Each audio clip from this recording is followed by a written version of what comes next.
பார்ப்போம். Okay, open I think redirect கொடுத்துருப்பையா, redirect கொடுக்குறேன். ஸோ இது எல்லாமே ஓப்பன் ரீடைரக்ட்டுக்கு வல்னரபிளாக இருக்கிற URLs. ஓகேவா, ஸோ எல்லாமே 403 வருது. இங்கே ஏதாச்சும் 200 இல்லை 300 வருதான்னு மட்டும் நம்ம பார்க்கணும். ஓகேவா, ஸோ அதான் நமக்கு தேவை.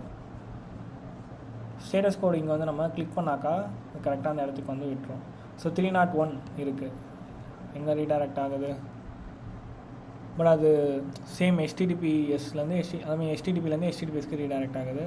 ஸோ அது வல்னரபிளாக இருக்காது. வேறு எதுனா லைக் நமக்கு வந்து நாங்கள் கொடுத்த மாதிரி ஃபஸ்ன்ற டேட்டா இருக்கு இல்லையா, ஸோ ஃபஸ்ன்ற டேட்டாக்கு வந்து ரீடைரக்ட் ஆச்சுன்னா அது வல்னரபிளாக இருக்கும். ஓகே, ஸோ அதான் ஸோ இங்கே இருக்கு இல்லையா ஃபஸ், இந்த இதுக்கே வந்து ரீடைரக்ட் ஆச்சுன்னா அது வல்னரபிளாக இருக்கும்.